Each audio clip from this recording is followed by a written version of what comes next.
prions. Aussi, Père, nous te prions de laver nos mains et de purifier nos cœurs, Seigneur. Lave-nous des choses du monde avec les eaux de purification, Papa. Par la parole, lave-nous, Seigneur. Et que par la parole, tu as dit, vous êtes purs. Et que par la parole, Seigneur, ô Dieu, nous prions, ô Dieu, afin de recevoir le pardon de nos péchés. Seigneur, et nous prions que ta parole sonde profondément tous nos cœurs. Seigneur, en cette matinée, Père, que cette même parole, ô Éternel, qui a pu délivrer les captifs, ô Éternel, cette parole qui a pu ramener les morts à la vie, cette parole qui a dû changer les prostituées en une forme de bonne vie, cette parole qui a pu transformer la vie d'un voleur, ô Éternel Papa, cette parole qui pouvait libérer un brigand, Seigneur, de la même manière, ô Jésus, libère cette atmosphère, ô Éternel, en cette matinée, Père, libère ta présence, ô Éternel Papa, cette parole qui a emmené, Seigneur, les choses à l'existence, ô Éternel, cette parole qui a chamboulé l'ordre cosmique, ô Éternel, que ce matin, ô Éternel Papa, que cette même parole puisse recréer l'œuvre du cosmos, ô Éternel, afin que en nous, ô Dieu, que tu puisses dire comme ce jour-là, ô Éternel, que la lumière soit, ô Éternel Papa. Oui, Seigneur, qu'elle nous purifie, ô Éternel, de toute incrédulité, ô Éternel, et que nos cœurs soient, Père, de puissants renouvelés par le Saint-Esprit. Puisse-t-il nous apporter ce matin, ô Éternel, les choses utiles pour le royaume de Dieu, ô Éternel. Viens en aide, Seigneur, ô Dieu, mon frère. Viens en aide à ma soeur. Viens en aide, ô Père, parce que nous avons besoin de toi. Nous avons besoin de ta présence, ô Éternel. Viens-nous en aide, Seigneur. À ceux, Père de puissants, qui sont faibles le long du chemin. Seigneur, qui sont éprouvés, qui ont des difficultés à croître, qui ont des difficultés à marcher dans ta présence, qui ont des difficultés à mener une vie sainte. Seigneur, ma prière, Seigneur, ce matin, est que, Père, tu puisses les conduire, ô Éternel Papa, à ce qu'ils puissent, ô Éternel Papa, adopter ton caractère, à ce qu'ils puissent adopter ta nature, ô Éternel Père. Seigneur, viens, ô Éternel, dans les difficultés, Seigneur, que nous puissions, ô Éternel Papa, nous améliorer, Seigneur, que nous puissions nous améliorer en sanctification, que nous puissions nous améliorer en consécration, que nous puissions nous améliorer dans la vie de prière, ô Dieu. Nous ne comptons que sur toi et nous remettons toutes choses entre tes saintes et divines mains. Laisse que l'honneur, que la gloire, que la perdition, la louange, que les acclamations puissent te revenir, ô Éternel, parce que tu en es digne, Seigneur. Tu es digne de recevoir la louange ce matin. Tu es digne de recevoir honneur. Tu es digne de recevoir élévation, ô Éternel Papa. Ainsi nous te prions dans le nom parfait du Seigneur Jésus-Christ. Amen. Amen. Alors nous allons prendre quelques écritures de la parole. Nous allons lire Marc chapitre 4, le verset 26 à 29. Marc chapitre 4, le verset 26 à 29.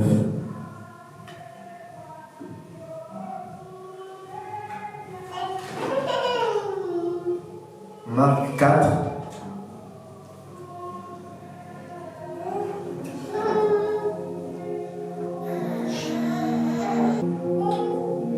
Alors lisons dans Marc chapitre 4, le verset 26 à 29.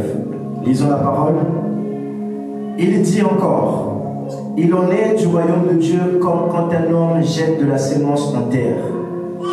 Qu'il dorme ou qu'il veille, nuit et jour, la sémence germe et croît sans qu'il sache comment. La terre produit d'elle-même d'abord l'herbe, puis l'épi, puis le grain tout formé de l'épi. Et dès que le fruit est mûr, on y met la faucille, car la moisson est là. Que Dieu ajoute les bénédictions à sa parole. Vous vous asseoir. Alors, nous sommes toujours sur notre thème, à savoir bâtir selon le modèle de Dieu, tiré du livre de Exode, le chapitre 25, le verset 40e, où l'Éternel dit à Moïse, Moïse, regarde d'après le modèle qui t'est montré sur la montagne et fais d'après ce modèle, bâtis d'après ce modèle, ne rajoute rien et ne retranche rien. Mais tel que tu as vu sur la montagne, tu dois faire exactement ce que tu as vu. L'image que tu as vue à la montagne, tu dois le reproduire ici sur la terre. Et nous sommes partis à travers ce thème de bâtir selon le modèle de Dieu pour parler de 4 modèles. On a parlé sur Abraham, qui est l'appel ou l'élection, et on a expliqué qu'est-ce que c'était l'appel ou l'élection, et on a parlé de ça dans la vie d'Abraham. On a parlé de Isaac. Isaac qui est la justification, dont nous sommes en train d'élaborer depuis plus de 2-3 semaines. Nous sommes en train de parler de la justification. À savoir, qu'est-ce que c'est que la justification? Et pourquoi la justification est le type d'Isaac? Et nous avons parlé sur Isaac. Nous avons expliqué la vie d'Isaac. Nous avons parlé sur le mariage de Isaac et de Rebecca. Nous avons parlé de Eliezer. Nous avons parlé de beaucoup de choses. Et c'est alors que nous nous sommes arrêtés sur la justification, ou encore appelé les 3 étapes de la grâce. Et nous avons lu, et j'ai montré à travers la Bible, que lorsque un homme vient dans le monde, de la naissance de papa et de maman, la Bible appelle un homme charnel. Car la Bible dit que celui qui est né de la chair est chair. Mais celui qui est né de l'esprit est quoi? Est esprit. Mais lorsque nous naissons de papa et de maman, la Bible dit qu'aucun homme ne peut naître étant déjà pur. Aucun homme ne peut naître étant déjà saint. Parce que la Bible dit que par un seul homme, nous sommes tous tombés, et de la même manière, par un seul acte de foi, nous sommes tous quoi? Nous sommes tous relevés. Cela montrait tout simplement dans le livre de Genèse que lorsque Ève et Adam sont tombés, l'humanité tout entière est tombée aussi dans le péché. Et la Bible dit que nous sommes nés dans le péché, plutôt nous sommes nés dans l'iniquité, et notre mère nous a conçus déjà quoi? Dans le péché. Donc une personne qui naît de papa et de maman est née dans l'iniquité, conçue dans le péché. Et c'est alors nous sommes écartés, nous sommes privés de la gloire de Dieu. Et la question que nous nous sommes posée, c'est alors comment faire pour nous réconcilier avec Dieu?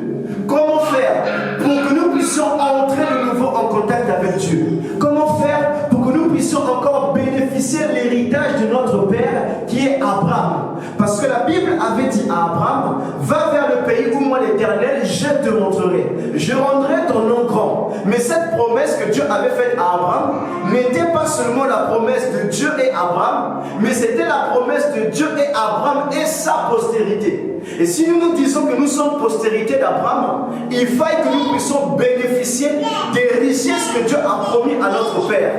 Mais la question est de savoir, il faut qu'il puisse avoir un test ADN qui va prouver que nous sommes réellement descendants d'Abraham. Et le test ADN, il fallait qu'on puisse nous prélever le sang. Mais notre sang a été corrompu. Notre sang a été contaminé. Et alors, il nous fallait quelqu'un de plus proche, parent rédempteur, pour qu'il puisse derrière donner son sang, pour qu'on puisse faire un prélèvement sanguin et de voir si réellement nous sommes de la postérité d'Adam.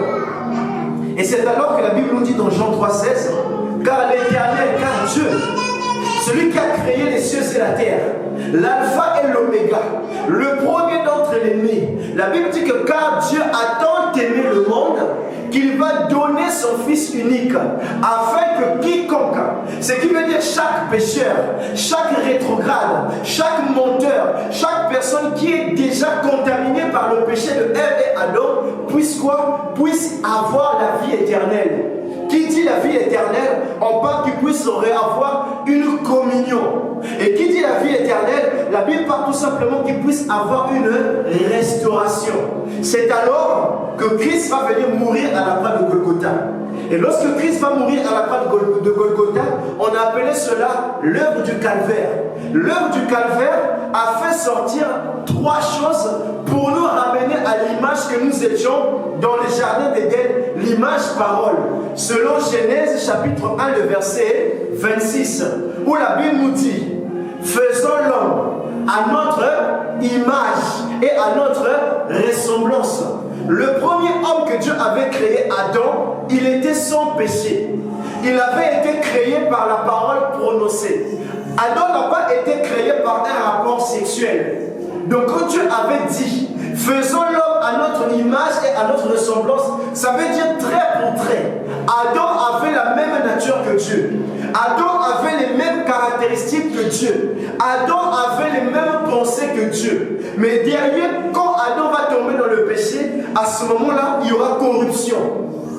Et cette corruption, c'est cela qui a marqué la séparation, ou encore appelée la mort, dont j'ai expliqué. La Bible nous disait que le salaire du péché, c'est quoi? C'est la mort. Donc nous sommes nés dans le péché et nous sommes conçus dans quoi? Dans l'iniquité. Donc avant même que nous puissions venir au monde, nous méritons déjà un salaire qui est la mort. Mais Christ va venir derrière payer le prix. Et lorsque Christ va payer le prix, il va faire écho. Il va réclamer chaque pécheur perdu. Il va réclamer chaque prostituée, chaque menteur. Il va réclamer chaque adultère dans le but de leur ramener où ça? Dans la terre d'origine. Et c'est alors que nous sommes arrêtés sur les 3 étapes de la grâce. Et dans les 3 étapes de la grâce, nous avons parlé premièrement de la première étape. Donc, qui dit 3 étapes de la grâce? Donc, nous sommes sous notre sous-thème, les 3 étapes de la grâce. Et nous avons parlé de la première étape, qui est la justification.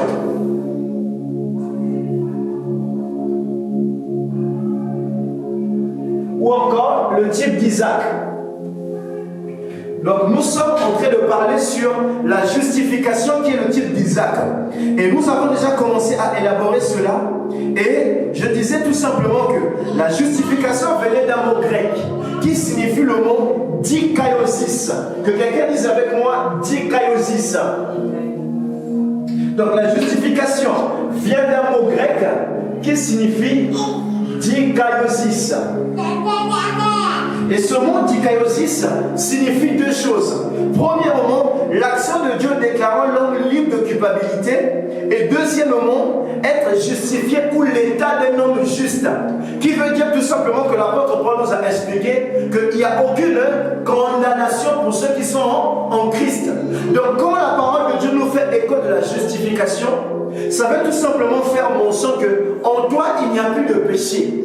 En toi la nature du péché est tombée.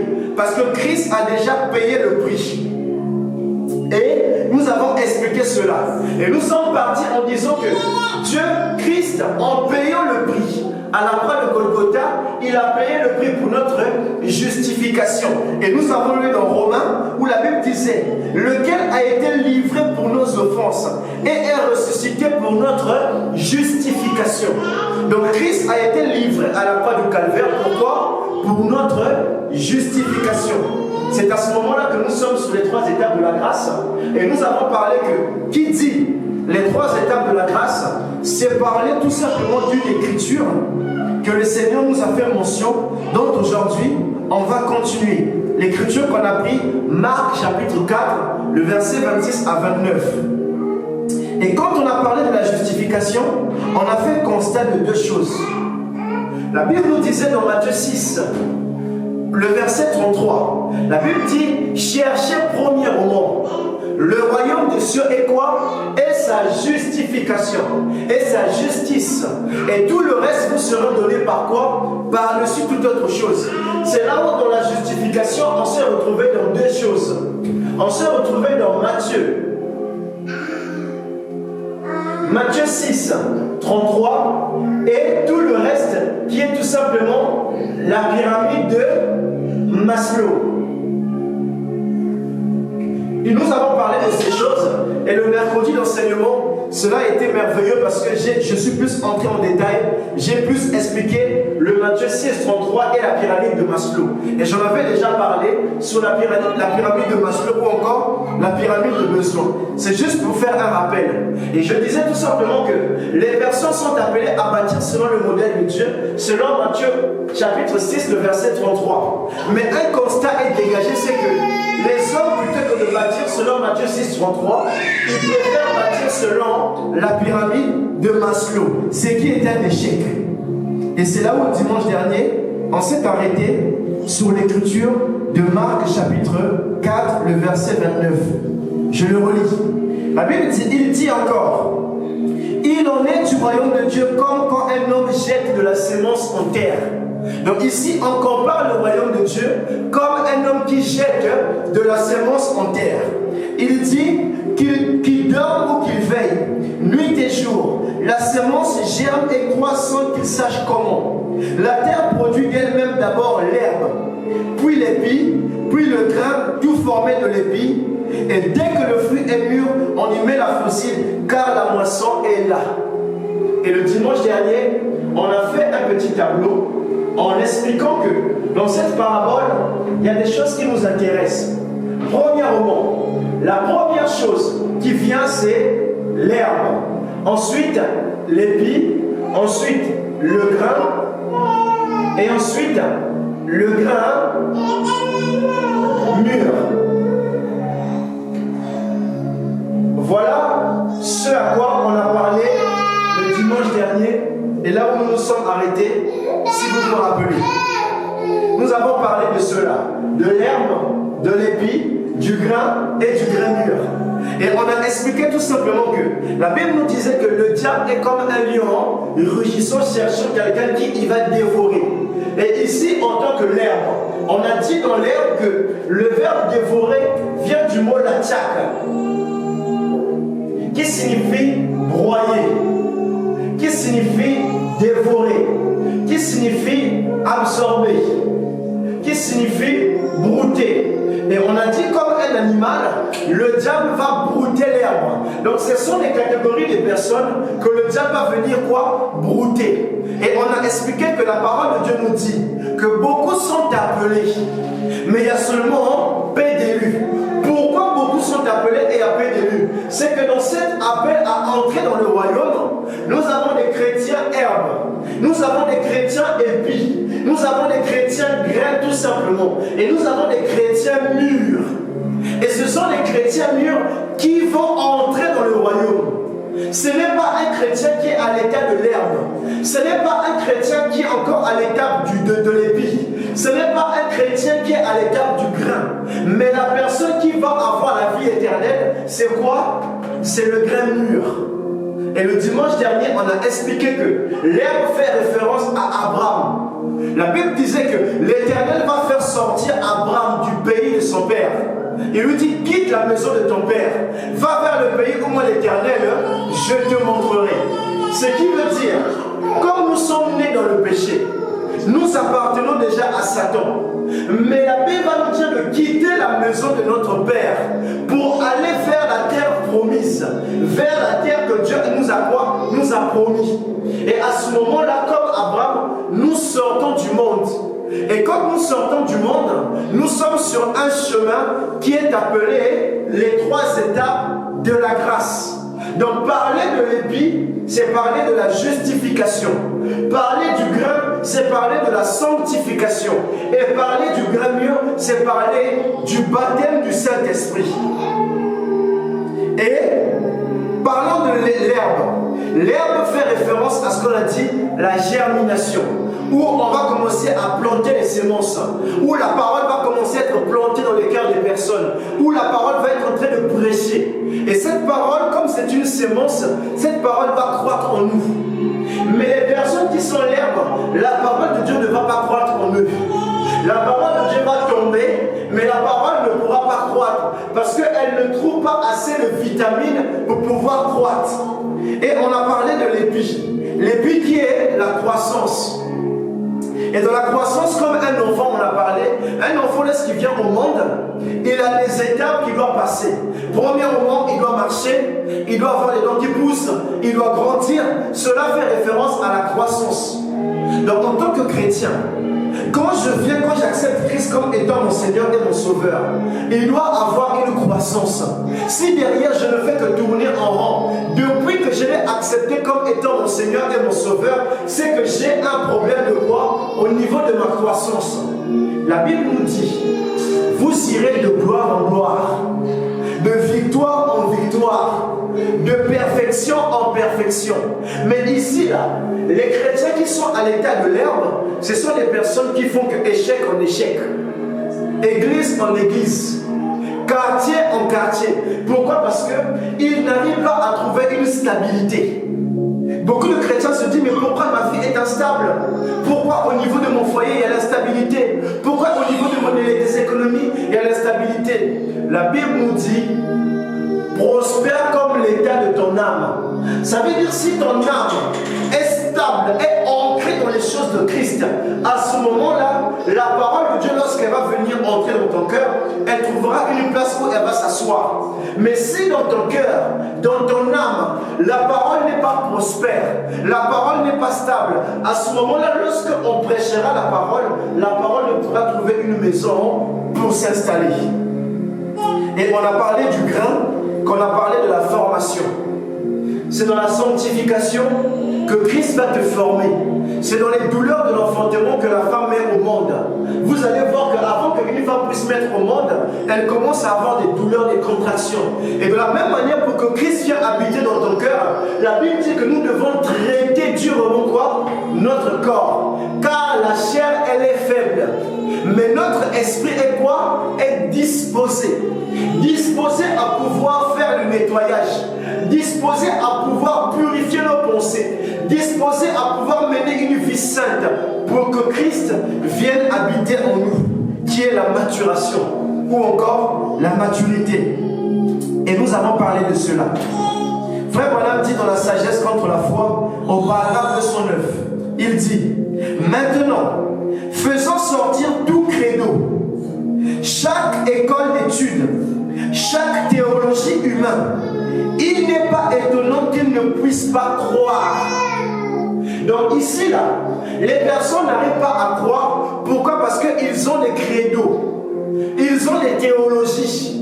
Ils ont des mauvaises pensées.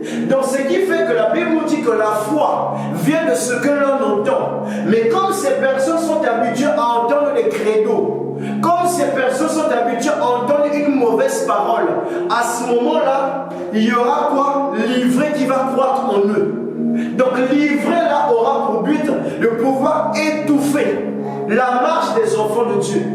Souvenez-vous, la Bible nous dit que lorsque l'apôtre Paul était sur le chemin de Damas, la Bible dit qu'il allait persécuter les saints, croyant que lui, il soutenait la bonne cause. Jusqu'au jour où, sur ce chemin de Damas, Dieu lui est apparu et il l'a aveuglé pour lui montrer premièrement sa condition, qu'il était aveugle, pauvre, misérable et nu, mais il ne le savait pas.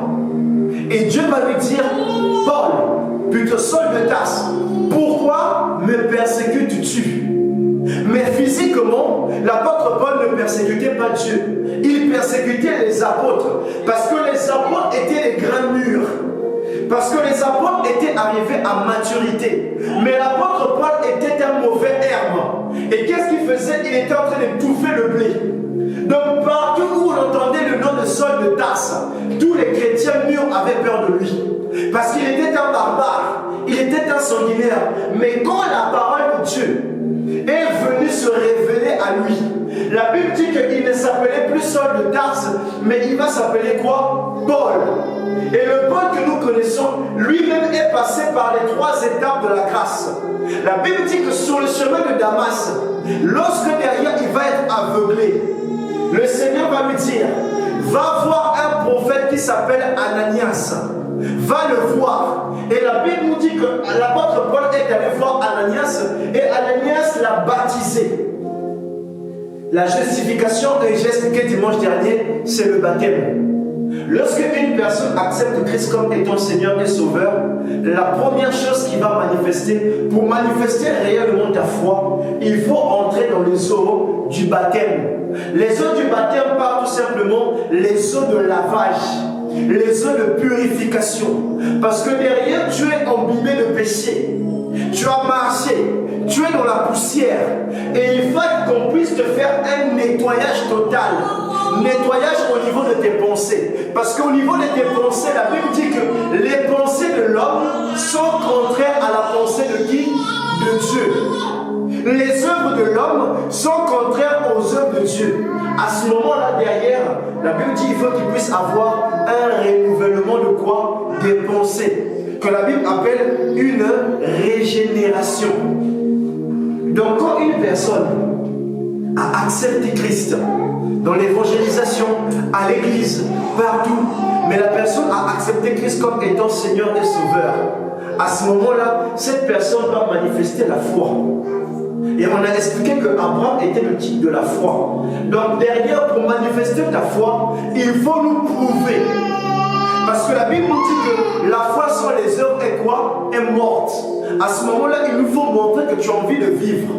Et c'est là où les personnes entrent dans les eaux du baptême, les eaux de la purification. L'eau du baptême, c'est comme quand tu te laves. Les personnes en fait se disent que non, je suis entré dans les eaux du baptême. À ce moment-là, il n'y a aucune condamnation pour ceux qui sont en Christ. Je suis pur, je suis purifié, je ne pêche plus, j'irai au ciel. J'aimerais dire à quelqu'un, c'est faux. Le fait que tu as accepté Christ comme étant Seigneur et Sauveur ne te garantit pas d'entrer au ciel. Le fait que tu es passé par la justification, que tu es passé dans l'état de l'épi, que tu as quand même cru la parole et que tu as grandi spirituellement d'un niveau. Et les gens sont là. J'irai au ciel. J'aimerais décevoir quelqu'un en lui disant, selon la Bible, c'est faux. Pourquoi? Parce que la justification ou l'étape de l'épi, c'est ce qui se passe constamment tous les jours de notre vie. Lorsque tu te laves, tu te frottes avec le savon et le frottoir. C'est pour quel but? C'est pour enlever les saletés, les bactéries qui sont posées sur ton corps. Mais la question est que, est-ce que cela t'empêche que tu ne vas plus te laver? Parce que tu t'es lavé une fois. Est-ce que les saletés ne vont plus revenir? Les saletés vont toujours revenir. Raison pour laquelle nous nous lavons constamment. Pourquoi? Parce qu'aujourd'hui je me suis lavé. Demain je dois encore me laver. Pourquoi? Parce que les mêmes bactéries que j'ai lavées, que j'ai nettoyées, vont encore revenir. Parce que la chair elle est faible. Mais mon esprit est disposé. Donc le fait que tu as accepté Christ comme étant Seigneur et Sauveur, en l'acceptant derrière, tu fais un pas supplémentaire dans les 3 étapes de la grâce. Et à ce moment-là, tu entres dans la ligne de la droiture. Tu ne mènes pas encore une vie droite. Et à ce moment-là, tu entres dans les eaux du baptême. Et quand tu entres dans les eaux du baptême, tes pensées sont nettoyées momentanément. Ici, là, ta vie est lavée momentanément pendant un temps. Mais tu dois maintenir un niveau de consécration. Tu dois maintenir un niveau de spiritualité. Tu dois maintenir un degré de croissance. D'où on a parlé du tardigrade, qui se met en état de cryptobiose. Ça veut dire ici, là, il faut que tu puisses traiter durement ton corps, le garder assujetti, le garder en état de veille. Parce que si tu ne maintiens pas le niveau de la sanctification, ton zèle, la parole de Dieu nous dit quoi? Les mêmes esprits vont revenir. Raison pour laquelle les mêmes personnes qui sont entrées dans les eaux du baptême, avant d'entrer dans les eaux du baptême, la personne était un menteur. Mais une fois qu'il est sorti des eaux du baptême, la personne devient encore un menteur plus. La personne se dit, mais j'ai accepté Christ comme étant Seigneur et Sauveur. Mais pourquoi alors je continue à mentir? Pourquoi je continue à mener une vie de péché? Pourquoi je continue à mener une vie de débauche? Pourquoi derrière ça ne marche pas? C'est parce que derrière, pour que ça puisse marcher, tu dois maintenant entretenir cette grâce. Tu dois maintenant entretenir cette relation. Raison pour laquelle quand tu arrives à l'état de l'épi, qui est la justification. Donc à l'état de l'épi, qui est la justification, tu dois maintenant fournir des efforts. Ici, ces efforts, c'est toi qui vas fournir ces efforts. Donc se lever pour prier, c'est toi qui vas fournir les efforts. Il y a un adage qui nous dit, aide-toi et le ciel t'aidera. Mais dans le cas de la justification, il faut que toi-même d'abord, tu puisses d'abord fournir les efforts. Et quand tu vas fournir les efforts, à ce moment-là, tu pourras entrer dans le repos. C'est pourquoi ici, là, dans la justification, Dieu te donne le zèle. Le zèle. Ça veut dire que tu as le zèle. C'est ce zèle-là qui t'a fait aimer Christ. C'est ce zèle-là qui t'a donné envie d'accepter Christ comme étant Seigneur et Sauveur. C'est ce zèle-là qui t'a donné envie de renoncer au péché. C'est ce zèle-là qui t'a donné envie de rentrer dans la cause pour défendre la cause de Christ. Mais arrive un moment donné, ce zèle-là, lorsque tu étais là à l'état de l'herbe, ce zèle était à 100%. c'était l'essence qui te faisait marcher par la foi. C'était cette essence-là qui te faisait chanter les cantiques.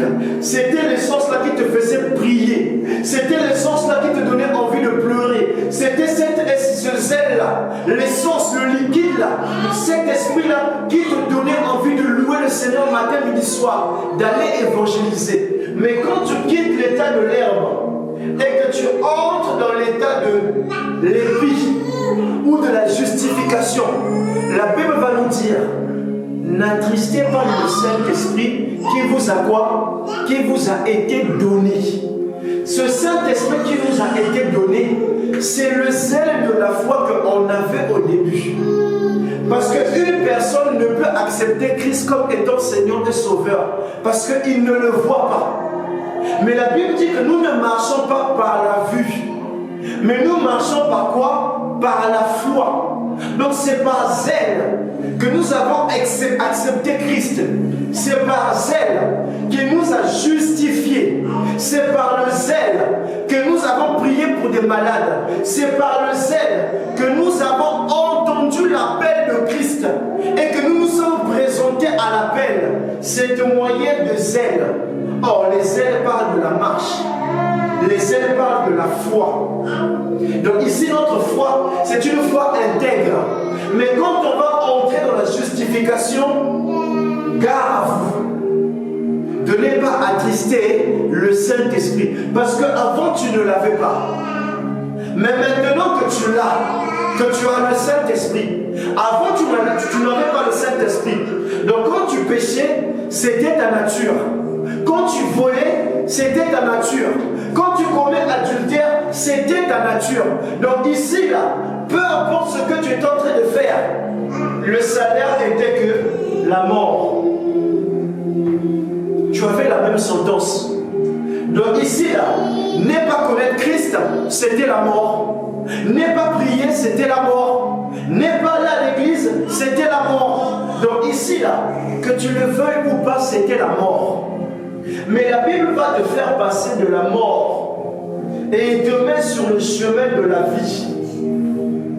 Alors, gare à toi des richesses du royaume que Dieu va placer en toi. Ici, là, Dieu va placer en toi les prospérités. Dieu va placer en toi les protéines. Dieu va placer en toi des vitamines. Dieu va placer en toi des projets. Mais ici, gare à toi. La Bible dira: qu'as-tu fait de ma parole? Ce qui veut dire, ici, là, quand tu as accepté la parole de Dieu, tu dois maintenant manipuler la parole de Dieu. Et si tu ne la manipules pas, ici, quand tu vas pécher, la Bible dit que ce péché-là, derrière, va emmener une sentence plus élevée. Parce qu'à celui qu'on a donné beaucoup, on demandera quoi? Beaucoup. Mais quand ici, on t'a donné beaucoup de pourcentage, comment fais-tu pour maintenir ce pourcentage? Raison pour laquelle ici, là, beaucoup de personnes, leur foi va rétrograder. Ils vont perdre 50%. Donc ici, l'envie de prier va diminuer. L'envie d'aller à l'église va diminuer. L'envie de se consacrer va diminuer. L'envie de prière va diminuer. Pourquoi? Parce que ces personnes vont rencontrer des difficultés avec leur passé. C'est là où je disais que ici, là, si vous ne faites pas attention, vous allez bâtir selon la femme de Lot, qui aura toujours les regards tournés vers le passé. Donc ce sont ces personnes qui vont avoir des hôtels, qui vont les réclamer. Donc ici, il va y avoir deux combats. Entre le combat de l'autel de la vie éternelle qui les réclame et le combat ici de la mort de Satan qui les réclame. À ce moment-là, ces personnes vont commencer à mener une vie tantôt. Ce qui veut dire ici, là, au moyen de la justification de l'épi, c'est le type de la femme de Lot. Donc elle veut accepter Christ, bien qu'elle a déjà accepté. Mais elle veut mener une vie chrétienne. Elle a envie de prier. Elle a envie de se consacrer. Elle a envie de jeûner. Elle a envie de s'abandonner. Elle a envie d'être constamment dans la présence de Dieu. Mais ici, le péché, c'est plus fort qu'elle. la masturbation c'est plus fort que lui. Ici là, les films pornographiques c'est plus fort que lui. Ici la jalousie, les querelles, les disputes c'est plus fort que lui. Mais bien qu'il a accepté Christ comme étant Seigneur et Sauveur, mais le péché commence à monter. C'est parce que ici là, il est en train de nettoyer. Mais comme derrière il ne prend plus un bain, il ne se douche plus, il ne se nettoie plus, il ne lave plus encore. Voilà maintenant derrière que le diable réclame. Et ici, on perd 50% des chrétiens. Et on perd 50% parce que ici là, il y a 40% sont restés. Et on a 10% qui sont ici. Ce qui veut dire qu'il va nous rester que 50% qui sont encore dans la liste d'attente pour la vie éternelle. Mais les 10% qui sont restés ici, au lieu de se joindre aux 50% pour faire les 60%, la Bible dit que les 10% vont dire quoi, que nous sommes déjà arrivés à la terre promise. J'ai déjà le baptême du Saint-Esprit parce que j'ai pris mon baptême. J'ai déjà le baptême du Saint-Esprit parce que je parle en langue. J'ai déjà le baptême du Saint-Esprit parce que je prophétise. J'ai déjà le baptême du Saint-Esprit parce que j'ai un nom de miracle. C'est faux. Raison pour laquelle on va perdre les 10%. Et ici, frère Bernard nous a dit, les 10% ici, là, vont se nourrir des credos. Ici, ils vont se nourrir d'une mauvaise parole. Ici, ils vont se nourrir des vitamines, mais qui sont contraires aux vitamines de la parole. Et on va le voir. La justification.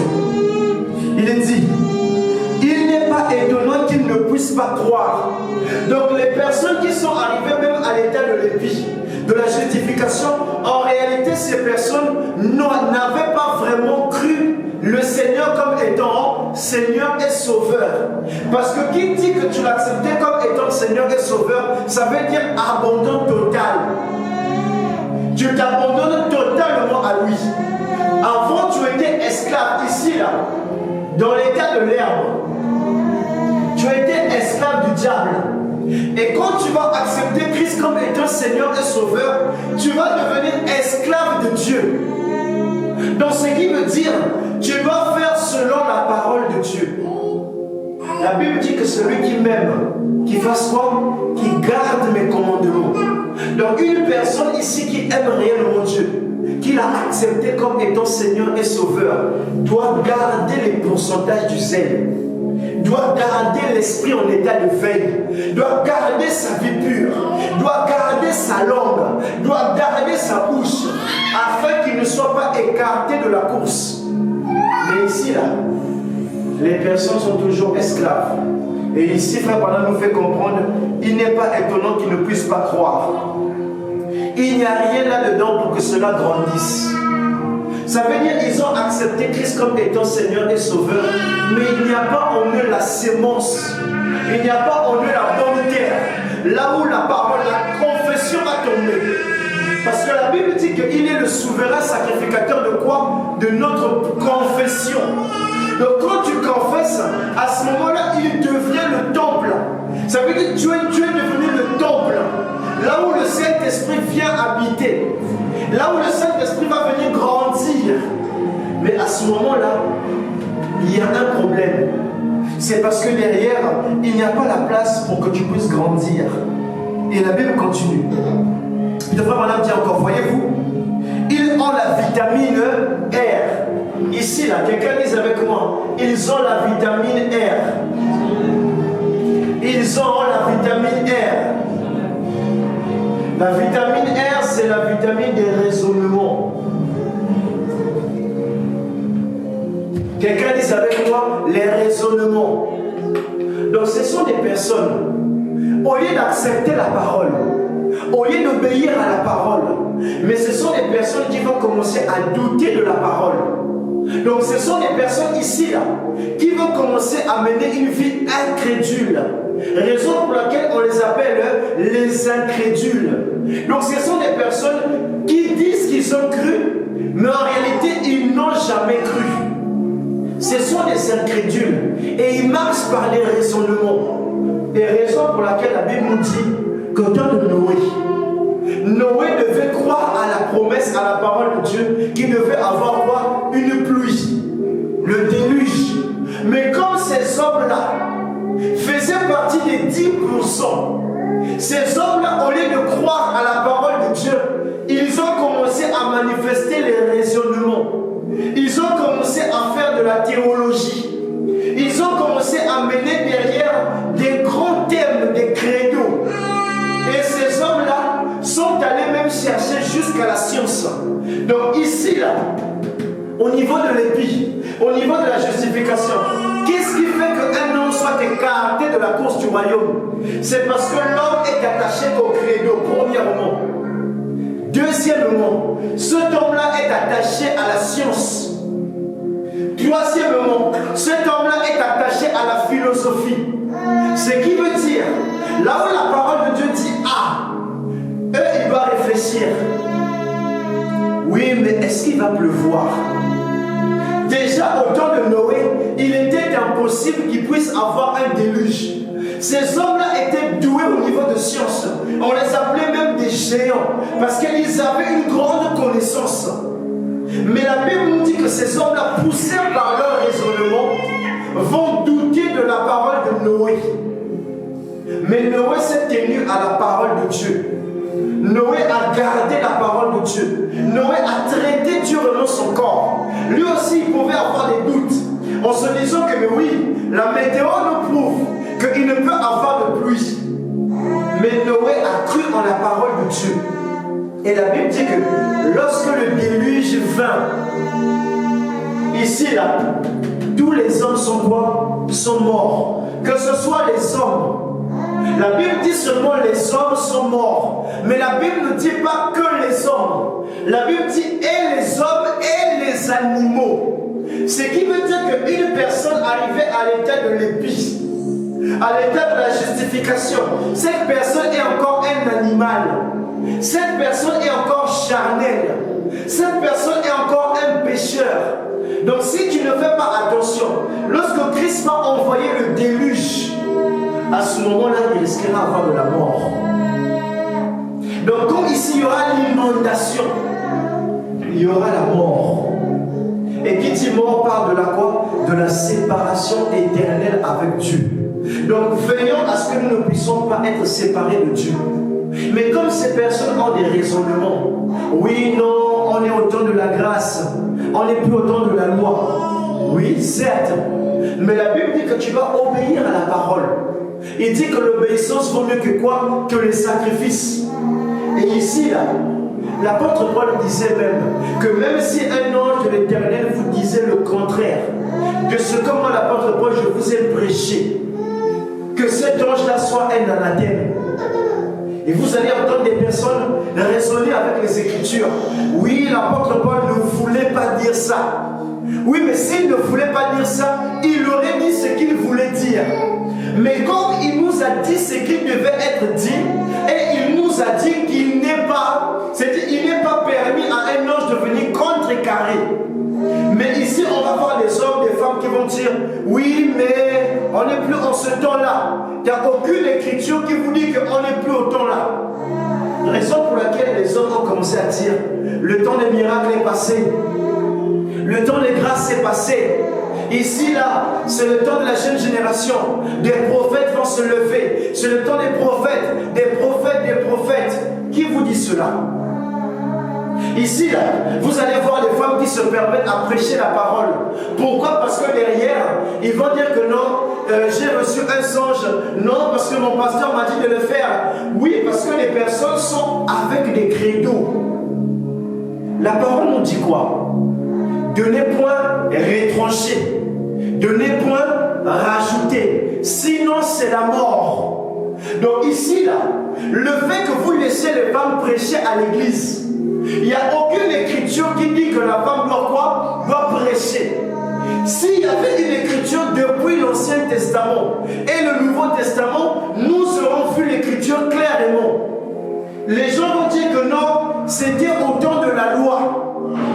Mais pourquoi l'apôtre Paul revient dans le Nouveau Testament, qui est au temps de la grâce, et qui martèle, qui l'appuie, qui le condamne, en disant qu'il n'est pas permis à quoi? À la assemblée des saints.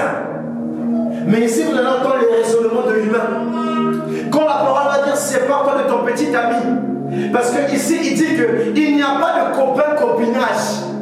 Vous allez entendre les gens dire la parole elle est trop dure. Ah, mais si c'est comme ça, je quitte cette église. Je vois qu'ils prêchent contre moi. Ce sont les raisonnements qui t'empêchent de bâtir selon le modèle de Dieu. Ici, là, quand on va dire que ça c'est le péché, ça c'est la mondanité, n'écoutez pas les musiques mondaines. Les musiques mondaines vont tuer votre foi. Les musiques mondaines, c'est quoi? La Bible dit que la foi vient de ce que l'on entend. Donc ce qui veut dire, en écoutant des musiques mondaines, en écoutant les Fali, les Werason, les R. Kelly, les Beyoncé, les Rihanna, vous êtes en train d'avoir des vitamines, des raisonnements. Ce qui veut dire un chrétien ici, là, il va commencer à écouter les musiques profanes. C'est parce que tu es en train de nourrir des mauvaises vitamines qui sont en toi.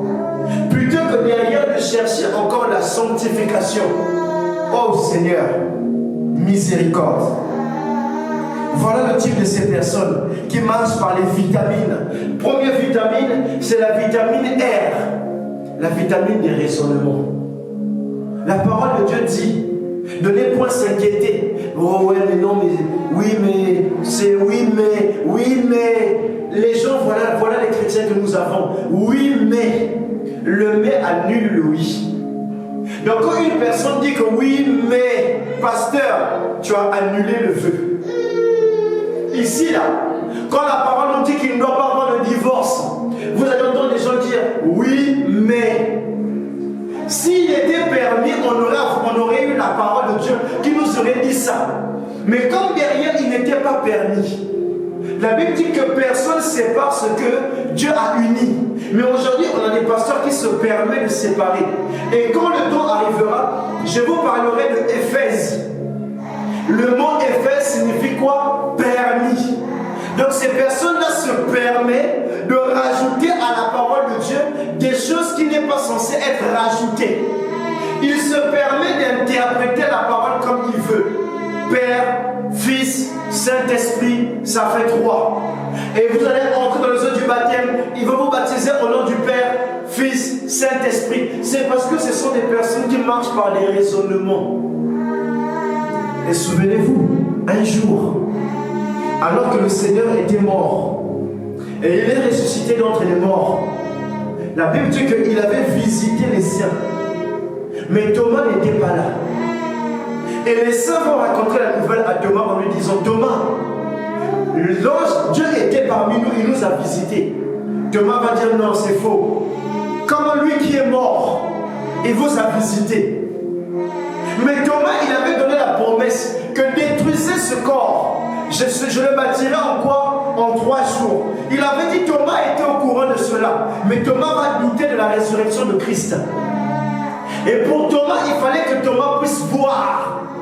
Parce que Thomas marchait par les raisonnements humains. Et à ce moment-là, Jésus devait apparaître devant Thomas. Et il dit à Thomas, Thomas, tu ne m'as pas cru parce que tu ne m'as pas vu.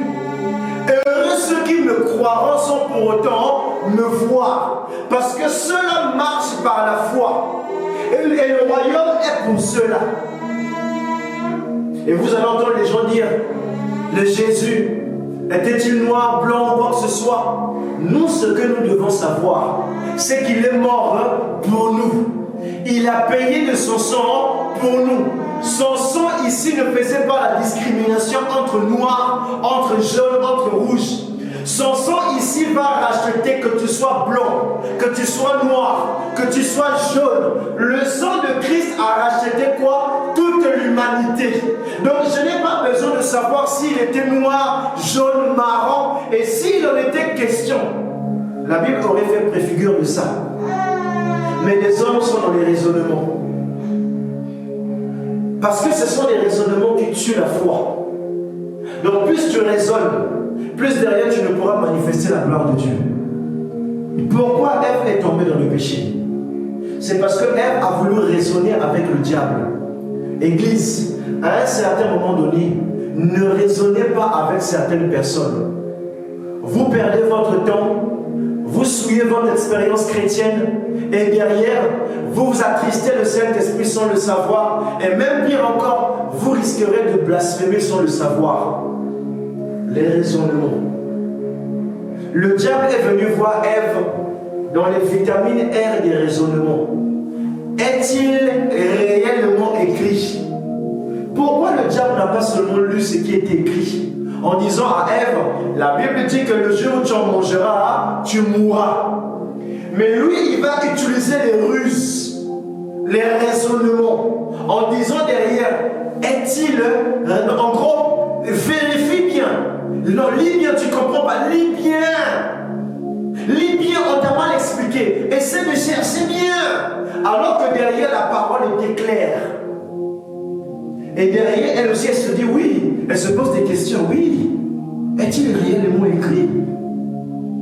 Et comme derrière, elle n'avait pas la réponse, plutôt que de dire oui, il est écrit, mais elle aussi, elle n'aura pas de réponse, le diable va lui voir, tu vois, j'ai raison. Donc si tu manges, Dieu ne veut pas que vous en mangez, parce que derrière, vous deviendrez comme lui. Et lui, il ne veut pas que vous soyez comme lui.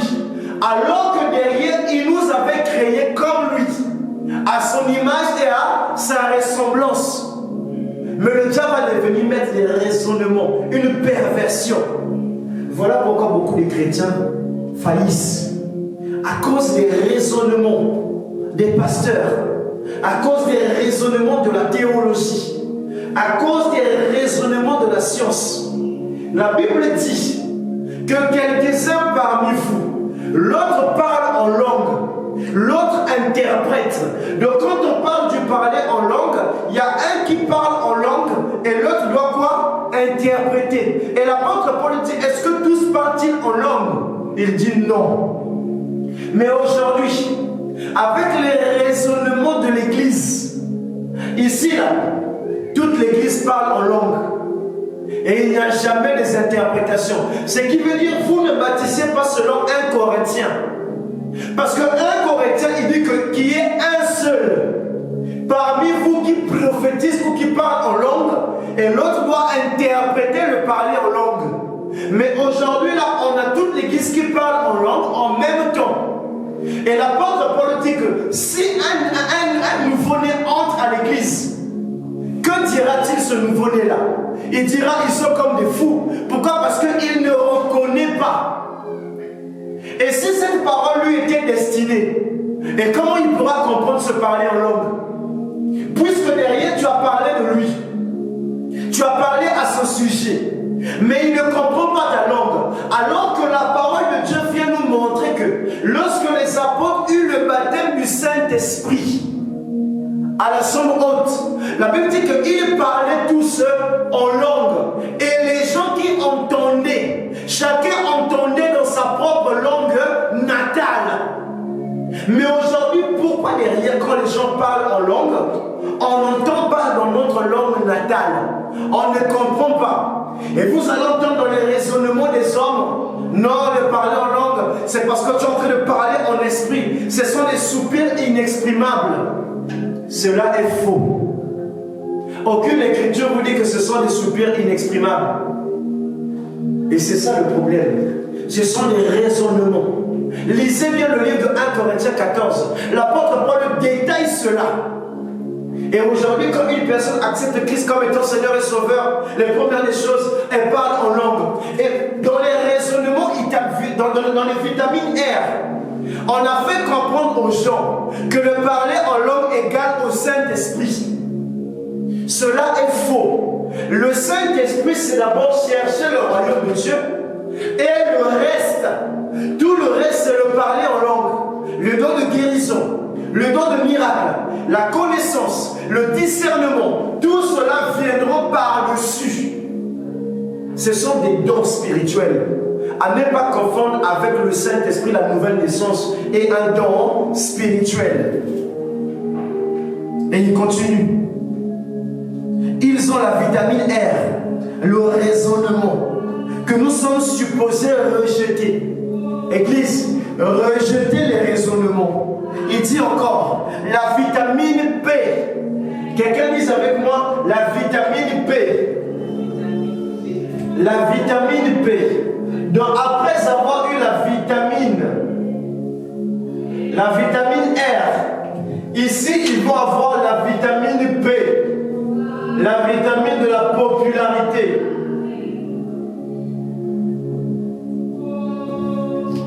Ce qui veut dire, ces hommes par leur raisonnement, par leur science, par leur credo, ils vont vouloir se sentir populaires, qu'on puisse les connaître, qu'on puisse les acclamer. Raison pour laquelle je vais vous montrer ici avec la parole de Dieu qu'un homme s'est élevé en disant tout simplement que je suis le remplaçant du Fils de Dieu. Or, la Bible nous dit aucun homme ne peut être remplaçant du Fils de Dieu. Parce que la Bible nous dit qu'il nous a été donné un seul intermédiaire entre Dieu et les hommes, que ce soit au ciel comme sur la terre. Il nous a été donné un seul intermédiaire par qui nous sommes sauvés. Donc aucun homme ne peut remplacer Jésus. Aucun prophète ne peut remplacer Jésus. Aucun. Montez, descendez, lisez la parole de Dieu, faites tout ce que vous voulez. Aucun homme, un seul intermédiaire. Et ici, là, Jésus, c'est le seul qui est passé de la mort à la vie. C'est le seul qui a payé pour notre rançon. Ici, là, comme je disais, Kakou Philippe n'est pas mort pour moi. Branham n'est pas mort pour moi. Tous les prophètes que vous allez citer, en partant de l'Ancien Testament jusqu'au Nouveau Testament et jusqu'à notre ère, aucun n'a payé le prix pour mes péchés, excepté Jésus-Christ. Et la Bible va nous dire qu'il est allé à la droite du Père. Qui? Jésus est allé à la droite du Père, priant le Père pour m'envoyer quoi? Le Consolateur, son esprit, pour qu'il me conduise dans toute la vérité. Donc ici, pour que je sois conduit, j'ai besoin de l'Esprit de Dieu. Et c'est cet Esprit de Dieu-là qui me permet d'être connecté à lui. Mais ici, par ici, là, la vitamine P, des hommes vont vouloir prendre la place de Jésus par leur don de miracles. Parce que derrière, ils ont fait des miracles. Et j'aimerais dire à l'Église, tout miracle ne vient pas de Dieu. La Bible dit que les dons et les appels sont quoi? Sont sans repentance. Donc quand Dieu donne ces dons-là, il la donne à n'importe n'importe qui. Ce qui veut dire ici, là, le franc-maçon, comme je le dis souvent, a le même don que la personne qui exerce à l'église. Le sorcier parfois a le même don que le pasteur. Raison pour laquelle il dit qu'il y a des loups ravisseurs qui se sont infiltrés dans l'assemblée des saints. Faisons des miracles, faisons des prouesses au nom de Jésus, mais ils ne sont pas de Jésus. Raison pour laquelle la Bible les appelle des ouvriers d'iniquité. Des hommes qui aiment la popularité, qui aiment qu'on les élève. Raison pour laquelle vous allez entendre quelque chose qui s'est passé. Ici, là, la Bible nous dit que Jésus est appelé le bon berger. Et il dit que les pasteurs, les évêques sont des bergers. Qui dit évêque signifie tout simplement surveillant. Or, le pasteur est le gardien et le surveillant du troupeau. Mais vous allez entendre ici, là, dans la vitamine P, des gens qui vont commencer à dire, ils vont commencer premièrement, je suis évêque. Dans la popularité, ça ne va pas leur suffire. Ils vont rajouter, je suis archi-évêque. Donc ils vont rajouter un supplément. La Bible disait de ne pas rajouter déjà. Mais eux, ils vont rajouter, je suis archi-évêque. Et non seulement archi-évêque, ils ne vont pas s'arrêter à là. Ils vont rajouter, je suis archi-évêque. Et ils vont continuer encore. Ils vont arriver, ils vont dire, je suis bishop. Et ils vont rajouter, je suis archi-bishop. Et ils vont encore continuer, ils vont dire, je suis archi-bishop. Et plus vous rajoutez les archis, on tombe dans l'anarchie. Ici, là, c'est la popularité. Ce sont des hommes qui veulent derrière mettre une monarchie. Ça veut dire qu'il veut être les suprêmes. Il veut avoir la domination. Il veut avoir toute l'attention. Il veut derrière que nous puissions nous rassembler autour de lui. Ce sont des mauvais esprits. Et quand le temps viendra, je vous montrerai comment ces esprits se sont infiltrés au concile de Nicée. C'est au concile de Nicée que derrière, des personnes qui vont devenir des archis. Donc on ne doit lire qu'une seule Bible. On ne doit avoir qu'une seule pensée. C'est ça qui nous conduira au nouvel ordre mondial. Parce que derrière, ils vont réunir toutes sortes de credos pour en faire qu'un seul. Et ici, là, si tu veux être populaire, si tu veux te faire connaître à ce moment-là, accepte ces credos. Et beaucoup de personnes ont vendu leur âme au diable à cause de la popularité. Le temps de chanter, tu l'as. Quand tu prends exemple, ces personnes que nous voyons aujourd'hui, par exemple les R. Kelly, c'était des personnes qui chantaient dans les gospels. Mais derrière, pour la popularité, ils ont vendu leur âme au diable. Ce sont des personnes au début qui chantaient les cantiques de Dieu. Quand ils étaient informes et vides, ils chantaient pour la gloire de Dieu. Mais derrière, ils ont vu que, oh, j'ai des besoins. La pyramide de Maslow. Et comme je n'arrive pas à satisfaire mes besoins, alors à ce moment-là, il me faut aller chercher le feu étranger. L'église, faites attention au feu étranger. Et ils sont allés prendre les feux étrangers. Ils ont échangé leur droit de naissance contre la popularité. Et ils sont devenus populaires. Les hommes comme Elvis Presley, ils sont devenus populaires. Ici, là, les personnes comme Michael Jackson, qui est né noir mais qui va aller changer sa couleur de peau pour avoir de la popularité. Donc vous avez des personnes qui ne se sentent pas dans le confort. Voilà. Vous avez des personnes comme les Marilyn Monroe. Vous avez toutes ces personnes-là qui vont chercher la popularité. Au lieu de bâtir selon le modèle de Dieu, ils vont derrière vendre leur âme au diable. Et il n'y a plus de retour pour ces personnes. La vitamine B. Ces personnes qui chantaient pour la gloire de Dieu, aujourd'hui, ont fait une conversion à l'inverse. Ces personnes qui étaient des pasteurs à l'époque, aujourd'hui sont devenues des rétrogrades. Ces personnes qui étaient des hommes fidèles de la parole de Dieu, aujourd'hui sont devenus des théologiens, des cartésiens. D'autres sont devenus même encore membres de l'écuménisme. Ces personnes qui étaient des pasteurs, ces personnes sont devenues des francs-maçons. Pourquoi? Parce que ces personnes cherchent la connaissance. Ils cherchent la popularité. Ils cherchent la richesse. Éloignez-vous de ces gens-là. Il dit que nous sommes supposés rejeter la vitamine P, la popularité, le divertissement. Surtout le divertissement. La vitamine D, le divertissement. La vitamine, quelqu'un dit avec moi, la vitamine D. Surtout la vitamine D est entrée dans nos églises. C'est ça qui a conduit l'église dans cette mort spirituelle, dans l'état qu'elle est en train d'être. La Bible dit que Christ va naître dans les douleurs de l'enfantement. Et ces douleurs de l'enfantement, c'est parce qu'ils ont pris le monde. Ils ont ramené le monde à l'église.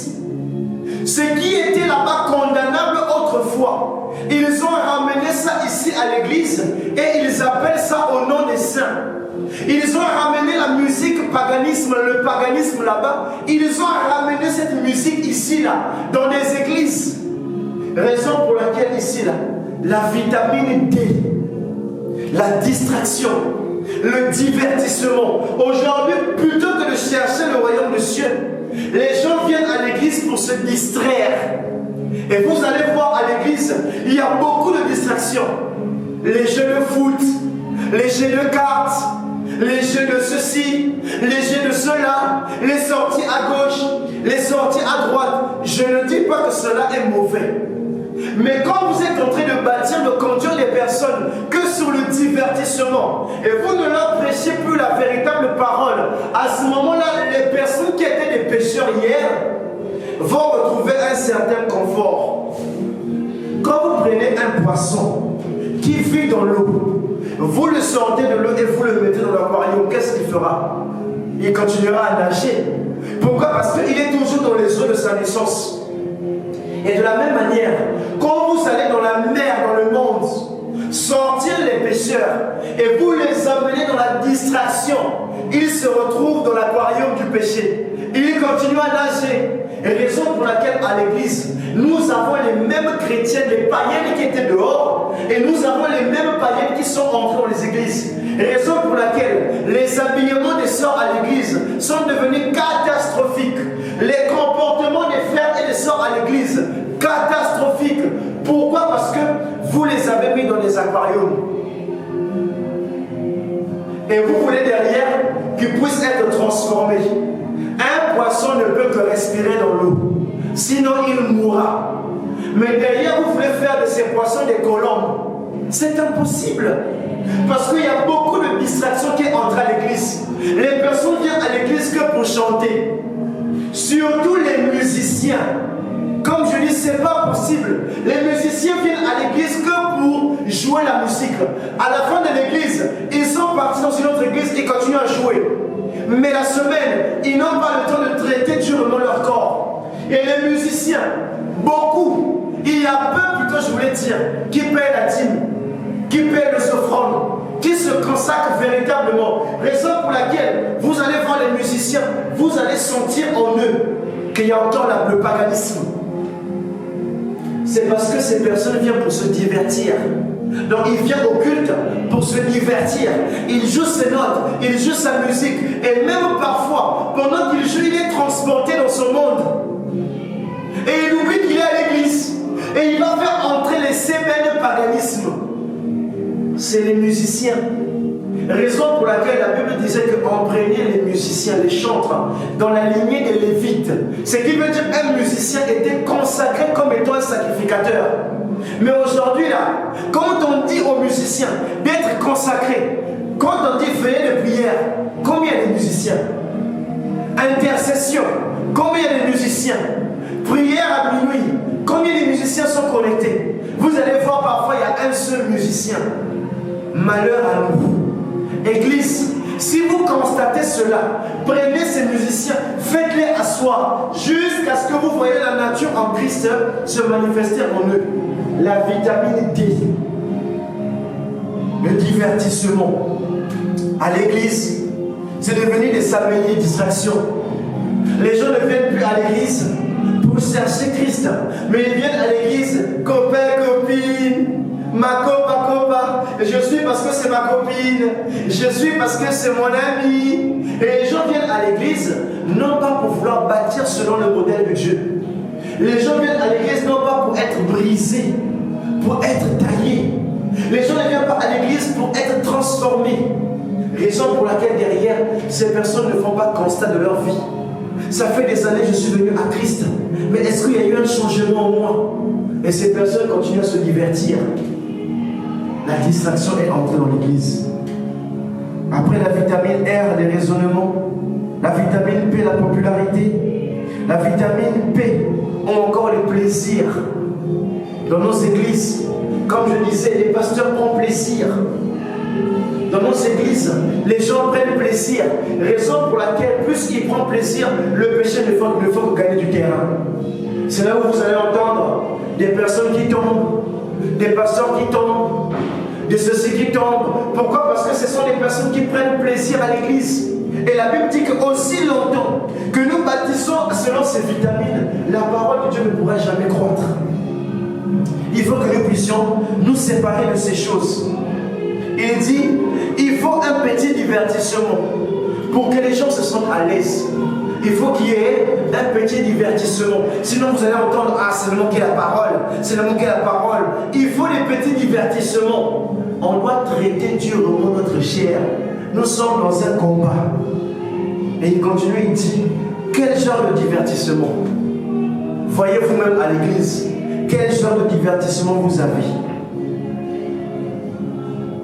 Le grain pour grandir a besoin de vitamines. Quelqu'un dise avec moi, le grain pour grandir a besoin de vitamines. Donc le grain, ici que tu vas mettre sous terre, pour qu'elle puisse grandir comme étant herbe, pour qu'elle puisse devenir épi, pour qu'elle puisse devenir grain, pour qu'elle puisse devenir mûre, il faut derrière qu'elle puisse avoir quoi? Des vitamines.